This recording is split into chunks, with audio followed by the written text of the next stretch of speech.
బ్రహ్మం sir GK classes. అదే విధంగా ఈ రోజు మనకు ఇంపార్టెంట్ టాపిక్ లో ఎకనామిక్స్ లో కరెంట్ అఫైర్స్ వెరీ ఇంపార్టెంట్. ఈ యొక్క ఎకనామిక్స్ లో కరెంట్ అఫైర్స్ లో రీసెంట్ గా ఒక జరిగిన మీటింగ్ లాస్ట్ 2 days బ్యాక్. అది వచ్చేసి ఏంటంటే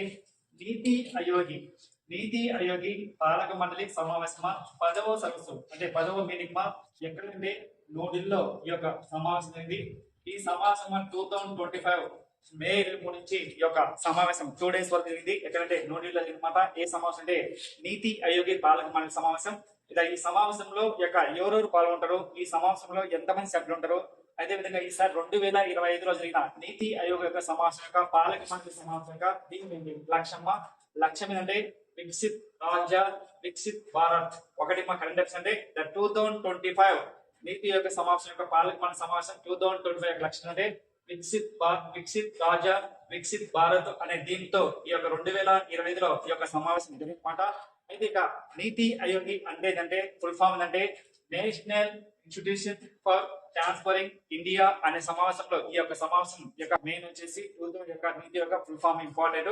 అయితే ఈ యొక్క నీతి ఆయోగ్ కంటే ముందు ఏముందంటే వెరీ ఇంపార్టెంట్ ప్లానింగ్ కమిషన్. ఏది ప్లానింగ్ కమిషన్, పంచవర్ష ప్రణాళిక అంటూ ఇంగ్లీష్ తెలుగులో దీని ప్లానింగ్ కమిషన్ అంటూ.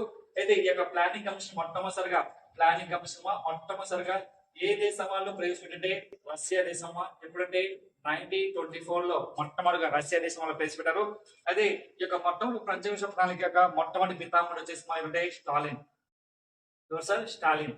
ఈయన ఏ దేశం అంటే రష్యా దేశం. ఇక్కడ ఏంటంటే మనకు వచ్చినది ప్లానింగ్ కమిషన్ ప్రపంచం మొట్టమొదటిగా ఏ దేశం వాళ్ళు ప్రవేశపెట్టే రష్యా వాళ్ళు ఎప్పుడంటే 1924లో. అయితే దీని యొక్క ప్లానింగ్ మొట్టమొదటి పితామహుడు వచ్చేసి స్టాలిన్.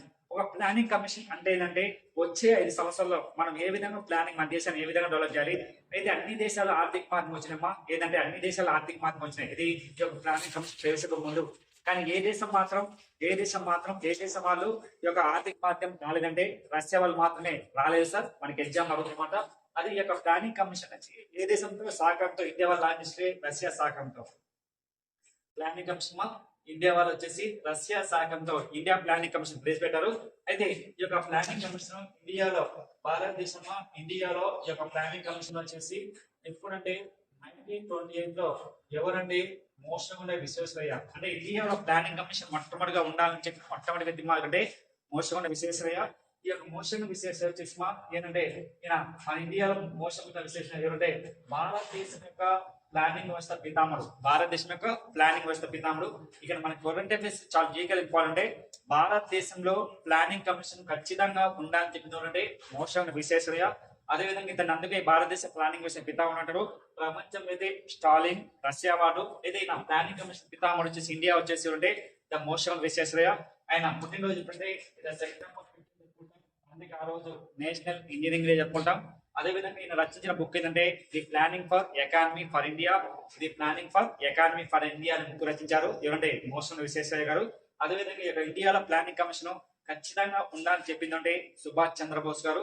అదేవిధంగా ఇండియాలో ప్లానింగ్ కమిషన్ ఎప్పుడు ఆమోదించింది 1950 మార్చి 15, 1950లో ఆమోదించారు. కానీ అమలు మాత్రం ఇప్పుడంటే 1951 ఏప్రిల్ 1 నుంచి అమలు చేశారు సార్. ప్లానింగ్ కమిషన్ 1951 ఏప్రిల్ 1 నుంచి అమలు చేశారన్నమాట. అయితే ఏప్రిల్ 1 నుంచి. అయితే ఇండియాలో ప్లానింగ్ కమిషన్ మొట్టమొదటి అధ్యక్షుడు వచ్చేసి ఎవరంటే ద ప్రముఖ పర్సన్ నెహ్రూ గారు. ఎవరు ప్లానింగ్ కమిషన్ అధ్యక్షుడు అంటారంటే నెహ్రూ. అదేవిధంగా ప్లానింగ్ కమిషన్ యొక్క భవనం పేరు వచ్చేసి యోజన్ భవనం. అది ఎక్కడ ఉంటుందంటే న్యూఢిల్లీలో ఉంటది. న్యూఢిల్లీలో. అయితే ఇక్కడ మనం మెయిన్ వచ్చేసి కరెంట్ అఫైర్స్ మీద స్టేట్ జీకే మీద మనం చెప్తాం. అదేవిధంగా ఇండియాలో ప్లానింగ్ కమిషన్ ఎప్పటి నుంచి అంటే 1951 ఏప్రిల్ 1 నుంచి అమలు. మొత్తం వచ్చేసి 12 ప్లానింగ్ కమిషన్. అయితే మనకి ఎగ్జామ్ లో ఏమిటంటే ఈ 12 ప్లానింగ్ కమిషన్ లో ఖచ్చితంగా ఈ యొక్క ఇయర్ నేర్చుకోవాలి, చాలా ఇంపార్టెంట్. అయితే మొట్టమొదటి ప్లానింగ్ కమిషన్ ఎప్పుడంటే 1951 నుంచి 56 వరకు. సెకండ్ ప్లానింగ్ వచ్చేసి 1956 నుంచి 61 వరకు. మూడో ప్లానింగ్ వచ్చేసి 1961 నుంచి 66 వరకు, 66 వరకు. అయితే ఇక్కడ ఏంటంటే ప్లానింగ్ హాలిడేగా ఎప్పుడు ప్రకటించారంటే 1966 నుంచి 69 వరకు ఈ యొక్క ప్లానింగ్ హాలిడేగా ప్రకటించారు. ఎందుకు ఈ యొక్క ప్లానింగ్ హాలిడేగా ఎందుకు ప్రకటించారంటే అప్పుడు 3 ప్రధానమంత్రులు మారిపోతున్నమాట. అంటే లాల్ బహదూర్ శాస్త్రి, నెహ్రూ గారు వీళ్ళంతా మారిపోతున్నమాట. లాల్ బహదూర్ శాస్త్రి, మొరార్జీ దేశాయ్ 3 ప్రధానమంత్రులు మారిపోవడం జరుగుతుంది. అప్పుడు ప్లానింగ్ హాలిడేగా ప్రకటించారు. అదేవిధంగా 4వ ప్లానింగ్ వచ్చేసి 1969 నుంచి 1974 వరకు. అదేవిధంగా ఐదో ప్లానింగ్ వర్క్ అంటే 1970 నుంచి 78 వరకు. అదేవిధంగా నెక్స్ట్ అదేవిధంగా నెక్స్ట్ ఇక్కడ ముందే ఒక ప్లానింగ్ సంవత్సరం అంటే ఒక ప్లానింగ్ సంవత్సరం ముందే రద్దు చేసిన ప్రణాళిక ఏంటంటే ఐదో ప్రణాళిక. అప్పుడు ఏంటంటే రోలింగ్ ప్లానింగ్. ఇది రోలింగ్ ప్లాన్ అనేది ఎప్పుడంటే 1970 నుంచి 98 లో. మళ్ళీ వచ్చేసి రాజీవ్ గాంధీ ప్రధానమంత్రి ఉన్నప్పుడు 1980 వరకు. మళ్ళీ ఏడోది వచ్చేసి మాకండి 1920 నుంచి 90 వరకు. అయితే మన వార్షిక 1992లో ఎందుకు వార్షిక ప్రణాళిక చేసింది మన దేశంలో వచ్చేసి ప్రధానమంత్రి పివి నరసింహరావులో ఆర్థిక మాధ్యమం వచ్చింది. ఎప్పటి వచ్చేసి వార్షిక ప్రణాళిక 2 సంవత్సరాలు ప్రకటించారు. మళ్ళీ 1990 నుంచి 90 వరకు అప్పుడు ప్రధానమంత్రి వచ్చేసి పివి నరసింహరావు గారు. మళ్ళీ 1990 నుంచి 2002 వరకు ప్లానింగ్ కమిషన్. మళ్ళీ ప్రజల ప్లానింగ్ కమిషన్ ఇప్పటి 2002 నుంచి 2007 వరకు ప్లానింగ్. 11 వచ్చేసి 2007 నుంచి 2012 వరకు 11th ప్లానింగ్. అదేవిధంగా మళ్ళీ 12వ ప్రణాళిక వచ్చేసి అంటే 2012 నుంచి 2015 వరకు ఉన్నది. అయితే ఇక్కడ 12వ ప్రణాళిక వచ్చేసి 2012 నుంచి 2015 ఉన్నది. కానీ ముందే 3 సంవత్సరాల ముందే దీన్ని రద్దు చేశారు. ఏదాన్ని ప్లానింగ్ కమిషన్ రద్దు చేసి ఏం పెట్టారంటే నీతి ఆయోగ్ పేరు మార్చారు అనమాట. ప్లానింగ్ కమిషన్ రద్దు చేసిన నీతి ఆయోగ్. అయితే ప్లానింగ్ కమిషన్ ఎప్పుడు రద్దు చేసింటే 17 ఆగస్టు 2014 లో రద్దు చేశారు. మళ్ళీ ఎప్పుడు ప్లేస్ పెట్టిందంటే జనవరి 1, 2010 నుంచి దీని యొక్క ప్లానింగ్ కమిషన్ ఏం మార్చంటే నీతి ఆయోగ్ చేంజ్ చేసిందన్నమాట. అయితే ఎవరు చేంజ్ చేసింటే అప్పుడు నీతి ఆయోగ్ ఎప్పుడు చేంజ్ చేస్తుంటే జనవరి 1, 2015. ఎవరు దీన్ని రద్దు చేసింటే నా ప్రముఖ person India prime minister Narendra Modi గారు. దీన్ని ఎవరు దీన్ని రద్దు చేసింటే నా ప్రముఖ person India prime minister Narendra Modi గారు దీన్ని రద్దు చేసినమాట. ఎందుకంటే ఈ యొక్క ప్లానింగ్ కమిషన్ ఎన్ని సంవత్సరం అంటే 5 years. అదేవిధంగా ప్లానింగ్ కమిషన్ అనేది ఒక రాజ్యాంగ భారతదేశంలోని ఒక సలహా సంస్థ మాత్రమే. ఇది ఎప్పుడైనా రద్దు చేయొచ్చు, ఎప్పుడైనా ప్రవేశపెట్టచ్చు అన్నమాట. ఇది కేవలం ప్రధానమంత్రి చేత మాత్రమే ఇది అమలు చేస్తాం. ఓన్లీ అడ్వైజ్ మాత్రమే ఏది ఈ యొక్క ప్లానింగ్ కమిషన్. ఒకవేళ నెక్స్ట్ 2029లో ఒకవేళ కాంగ్రెస్ ప్రభుత్వం వస్తే మళ్ళీ నీతి ఆయోగ్ని మళ్ళీ రద్దు చేస్తారు. ఏదాన్ని ప్లానింగ్ కమిషన్ అంటే ఓన్లీ ఒక రాజ్యాంగబద్ధ సంస్థ కాదు, ఓన్లీ సలహా సంస్థ మాత్రమే. ఇది చట్టబద్ధ సంస్థ కాదు, రాజ్యాంగబద్ధ సంస్థ కాదు, ఓన్లీ మా సలహా సంస్థ మాత్రమే. ఏ సంస్థ? Planning commission. అదేవిధంగా ఈ ప్లానింగ్ కమిషన్ ఎప్పుడు పేరు మార్చంటే నీతి ఆయోగ్ జనవరి 1, 2015. అయితే నీతి ఆయోగ్ భవనం వచ్చేసి ఎక్కడుంటే న్యూఢిల్లీలో ఉంటుందన్నమాట. అయితే నీతి ఆయోగ్ అధ్యక్షుడుగా ఫస్ట్ దీని మొట్టమొదటి నీతి ఆయోగ్ ఫస్ట్ 2015 జనవరి 1న చేంజ్ చేసినప్పుడు ప్లానింగ్ కమిషన్ నీతి ఆయోగ్ చేంజ్ చేసినప్పుడు దీనికి మొట్టమొదటి అధ్యక్షుడు వచ్చేసి మొట్టమొదటి పిఎం గా అధ్యక్షుడు ఉంటారన్నమాట. ఎవరంటే ప్రముఖ పశ్చిమ నరేంద్ర మోడీ గారు. అది నరేంద్ర మోడీ ఫస్ట్ మాట. అదేవిధంగా నీతి ఆయోగ్ మొట్టమొదటి ఉపాధ్యక్షుడు వచ్చేసి ఎవరంటే నీతి ఆయోగ్ మొట్టమొదటి ఉపాధ్యక్షుడు వచ్చేసి అరవింద్ పనగాడియా. ఈయన ఫేమస్ పేరు వచ్చేసి నీతి ఆయోగ్ ఫస్ట్ అధ్యక్షుడు వచ్చేసి నరేంద్ర మోడీ గారు. సెకండ్ నెక్స్ట్ ఉపాధ్యక్షుడు వచ్చేసి అంటే అరవింద్ పనగాడియా. అయితే అరవింద్ పనగాడియా పేరు వచ్చేసి 16th ఫైనాన్స్ చైర్మన్ గా ఎన్నుకున్నాం. 16th ఫైనాన్స్ ఆర్థిక సంఘం చైర్మన్ గా అపాయింట్మెంట్ అయ్యారు. ఎవరంటే అరవింద్ పనగాడియా. ఈయనకు అవార్డు గుర్తొచ్చిందమ్మా. ఈ అవార్డు అంటే పద్మశ్రీ అవార్డు గుర్తొచ్చింది. ఈయన మంచి ఎకనామిక్స్ లో ప్రొఫెసర్ పిహెచ్డి పూర్తి చేశారు. ఎక్కడంటే అమెరికాలో పూర్తి చేశారు. అదేవిధంగా మొట్టమొదటి సిఓ వచ్చేసి అంటే సింధుశ్రీ. మొట్టమొదటి సిఓ వచ్చేసి సింధుశ్రీ. అదేవిధంగా ప్రైవేట్ కరెంట్ అఫైర్స్ అంటే కరెంట్ అఫైర్స్ నీతి ఆయోగి మన ఉపాధ్యక్షులుగా ఎవరైతే అంటే ప్రైవేట్ కరెంట్ అఫైర్స్ నీతి ఆయోగి ఉపాధ్యక్షులుగా ఎవరంటే ప్రముఖ పర్సన్ వచ్చేసి సుమన్ బేరీ. ఎవరండి? సుమన్ బేరీ. అదేవిధంగా నీతి ఆయోగి సిఓ వచ్చేసి ఎవరంటే బివిఆర్ సుబ్రహ్మణ్యం వచ్చేసి ప్రైవేట్ నీతి ఆయోగి సిఓగా పనిచేస్తున్నారు.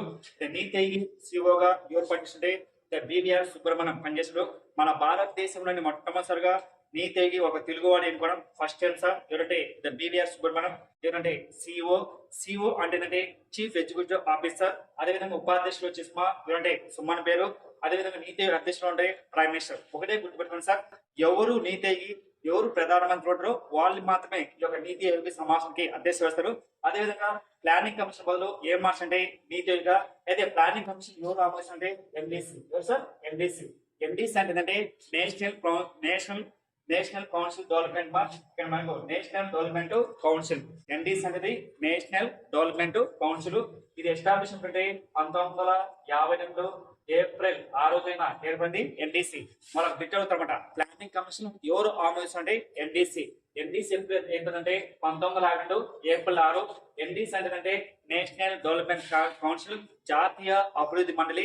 మనకి వెరీ ఇంపార్టెంట్ మా. అయితే ఈ యొక్క నీతి ఆయోగ్ వచ్చేసి మా ఎవరు ఆమోదించండి? ఎన్డీసీ వాళ్ళు గుర్తుపెట్టుకోండి. అదేవిధంగా ప్లానింగ్ కమిషన్ బదులు ఏం మార్చండి? నీతి ఆయోగ్ ఎగ్జామ్ బాగుంది ఎందుకంటే అయితే నీతి ఆయోగ్ అధ్యక్షుడు వచ్చేసి మా ప్రైమ్ మినిస్టర్ ఉంటారు. అదేవిధంగా నేషనల్ నీతి ఆయోగ్ ఫుల్ ఫామ్ ఏంటంటే national institution for transferring India.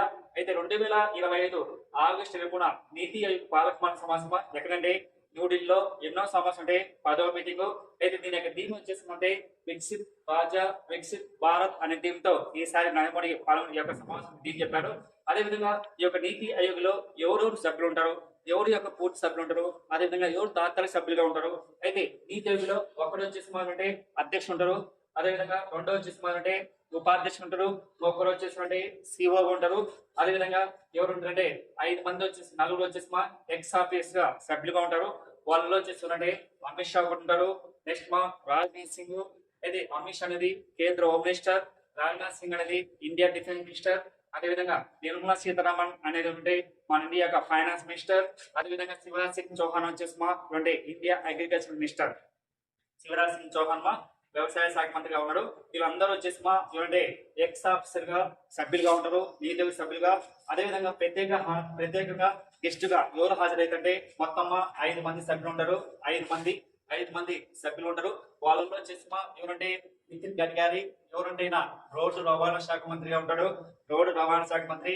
అదేవిధంగా పీయూష్ గోయల్ వచ్చేసి ఎవరంటే వాణిజ్య శాఖ మంత్రిగా ఉంటారు సార్. వాణిజ్య శాఖ మంత్రి అంటే ట్రేడ్ మినిస్టర్. అదేవిధంగా 3వ వార్డు వచ్చేసి చూడండి వీరేంద్ర కుమార్ గారు ఉన్నారు.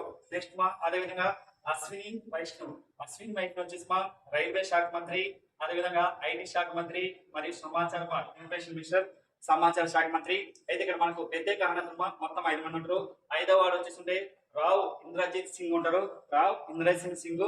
వీళ్ళతో పాటు ప్రముఖ పరిశ్రమ డైరెక్ట్ హాజరు వచ్చుంటే మన ఇండియా యొక్క పౌర విమాన శాఖ మంత్రి ఎవరంటే రామ్మోహన్ నాయుడు కూడా దీని సమావేశానికి హాజరవుతారన్నమాట. అయితే ఈ యొక్క నీతి ఆయోగ్ సమావేశంలో మొత్తం 5 మెంబర్స్ ఉంటారు. ఒకరు వచ్చేసి నితిన్ గడ్కరీ, పీయూష్ గోయల్, నెక్స్ట్ వీరేంద్ర కుమార్, నెక్స్ట్ అశ్విని వైష్ణవ్, అదేవిధంగా రావు ఇంద్ర సింగ్ వాళ్ళు. వీళ్ళంతా 5 మెంబర్స్ దీంతో ఉంటారు సార్ ఈ సమావేశం అంటే నీతి ఆయోగ్ లో. అదేవిధంగా నెక్స్ట్ నీతి ఆయోగ్ లో వచ్చేసి ఇంకొకరు వచ్చేసి సభ్యులుగా ఎవరు ఉంటారంటే మన 4 ఉంటారు సార్ సభ్యులుగా. ఎందుకంటే మాజీ ఐఏఎస్ ఆఫీసర్లు ఉంటారు. వాళ్ళలో కొత్తగా ఎవరికి అంటే కరెక్ట్ ఇక్కడ నీతి ఆయోగ్ వచ్చేసి నీతి ఆయోగ్ లో సభ్యుడిగా ఎవరికి రాజీవ్ గాబా. రేపు అన్నమాట. నీతి ఆయోగ్ సభ్యుడిగా రీసెంట్ గా ఎవరికి రాజీవ్ గాబా అనే వ్యక్తి ఎన్నికారు. 2025 లో ఏప్రిల్ ఎన్నికారు. వీళ్ళందరినీ ఎవరు నియమిస్తారంటే ప్రధానమంత్రి నియమిస్తారు. ఇక్కడ మా నీతి ఆయోగ్ లో సభ్యులను వీళ్ళందరినీ ఎవరు నియమిస్తే ప్రధానమంత్రి. ఎందుకు ప్రధానమంత్రి నియమిస్తే నీతి ఆయోగ్ అధ్యక్షుడుగా ఎవరుంటే ప్రధానమంత్రి మాత్రం ఉంటారు. ఎవరండి? ప్రధానమంత్రి మాత్రం ఉంటారు. అదేవిధంగా ఈ యొక్క నీతి ఆయోగ్ సమావేశంలో ఇంకా ఎవరు హాజరవుతారంటే అన్ని రాష్ట్రాల సీఎంలు, అదేవిధంగా జమ్మూ కాశ్మీర్ సీఎం పాల్గొంటారు. అదేవిధంగా నెక్స్ట్ కేంద్ర పాలిత సీఎంస్, అన్ని రాష్ట్రాల గవర్నర్స్, అన్ని రాష్ట్రాల కేంద్ర పాలిత సీఎంస్, కేంద్ర పాలిత గవర్నర్స్ అందరూ హాజరవుతారు. ఏ సమావేశంలో? ఈ యొక్క నీతి ఆయోగ్ సమావేశం. ఈ యొక్క సమావేశం ఎప్పుడో ఒకసారి, సంవత్సరం ఒకసారి కానీ వాళ్ళకి టైం ఉన్నప్పుడు ఈ యొక్క సమావేశం జరుగుతుంది అనమాట. మనకి ఎగ్జామ్ లో అడిగే ఛాన్స్ అనమాట. అయితే ఇక్కడ కరెంట్ అఫైర్స్ వెరీ ఇంపార్టెంట్. ఈ యొక్క నీతి ఆయోగ్ సమావేశానికి ఎవరు అందరూ హాజరవుతారమ్మా. మన ఆంధ్రప్రదేశ్ నుంచి నారా చంద్రబాబు గారు ఈ యొక్క సమావేశానికి హాజరయ్యారు. తెలంగాణ నుంచి అయితే ఎవరంటే రేవంత్ రెడ్డి హాజరయ్యారు. తెలంగాణ నుంచి రేవంత్ రెడ్డి హాజరయ్యారు. అదేవిధంగా ఆంధ్రప్రదేశ్ సీఎం వచ్చి దీని గురించి మాట్లాడనమాట. ఈ యొక్క నీతి ఆయోగ్ సమావేశంలో ఏమేమి మాట్లాడారు, ఏం కదా అనేది నెక్స్ట్ క్లాస్ చూద్దాం. అది కానీ మాత్రం ఇంపార్టెంట్ సార్. ఈ యొక్క పాలక మండలి సమావేశంలో అందరు రాష్ట్రాల ముఖ్యమంత్రులు, జమ్మూ కాశ్మీర్ సీఎం పాలనలు, ఢిల్లీ సీఎం, పుదుచ్చేరి సీఎం మరియు కేంద్ర పాలిత ప్రాంతం లెఫ్టినెంట్ గవర్నర్స్ అందరూ ఈ యొక్క సమావేశానికి, ఈ యొక్క ప్లానింగ్ కమిషన్ బదులు నీతి ఆయోగ్ సమావేశానికి హాజరయ్యడం జరుగుతుంది సార్. ఇక్కడ మనకి ఇంపార్టెంట్ అయితే కరెంట్ అఫైర్స్ అంటే నీతి ఆయోగ్ సమావేశం 10వ సదస్సు న్యూఢిల్లీలో అనమాట. 10వ మీటింగ్ ఈ యొక్క ప్లానింగ్ కమిషన్ గా కొత్తగా పేరు వచ్చేసి ప్లానింగ్ కమిషన్ గా ఏ పేరు మార్చండి నీతి యొక్క పేరు మార్చడం జరిగింది సార్. మనం ఆల్రెడీ చెప్పినాం. ఇది మనకు రీసెంట్ గా కరెంట్ అఫైర్స్. అయితే నీతి ఆయోగ్ సమావేశం యొక్క మెయిన్ లక్ష్యం అంటే వికసిత్ రాజా వికసిత్ భారత్ అనేది మనకు 2047 2040 కల్లా మన దేశం ప్రపంచంలోనే ఆర్థిక రంగంలో ఫస్ట్ దేశం ఉండాలని లక్ష్యం పెట్టుకున్నారు. అయితే పేరు ప్రపంచంలోనే ఆర్థిక రంగంలో మన దేశం వచ్చేసి ఎన్నో ప్లేస్ అంటే 5వ ప్లేస్. త్వరలో వచ్చేసి 2024 కల్లా 2026 కల్లా మన దేశం ప్రపంచంలో 3వ ప్లేస్ వస్తుందని మనం అంచనా వేస్తున్నారు. కేవలం మన నీతి ఇంపార్టెన్స్. అయితే ఇక్కడ మనకు మెయిన్ చెప్పాలంటే నీతి ఆయోగ్ లో ఎవరు సీఓగా అపాయింట్మెంట్ అంటే వివిఆర్ సుబ్రహ్మణ్యమ్మ. ఇది మనకు నీతి ఆయోగ్ సమావేశంగా మెయిన్ లక్ష్యం అనేది ఏమున్నది ఖచ్చితంగా మనకు ఒక బిట్ అడిగే ఛాన్స్ మాట. అదేవిధంగా ప్లానింగ్ కమిషన్ ఏ ఇయర్ లో ఏముంది, దీంతో ఇంకోటి ఏమవుతుంటే ఈ యొక్క నీతి ఆయోగ్ లో 4వ ప్లానింగ్ కమిషన్ ఏ సంవత్సరం అంటారు, అదేవిధంగా 6వ ప్లానింగ్ కమిషన్ ఏ సంవత్సరం. ఎందుకంటే 3 ఇక్కడ ప్లానింగ్ హాలిడే వచ్చింది. ఏ ప్లానింగ్ హాలిడే ఎప్పుడు 1966-69. అదేవిధంగా ఒకటి వచ్చింది రోలింగ్ ప్లానింగ్ 1978 98. ఇంకోటి వచ్చేసి వార్షిక ప్రణాళిక ఎప్పుడంటే 1990 92. ఈ 3 మనం ఖచ్చితంగా నేర్చుకోవాలి ఇయర్స్. ఈ ఇయర్ లో డిఫరెంట్ వచ్చింది అడిగే ఛాన్స్. ఓకేనా? Thank you very much.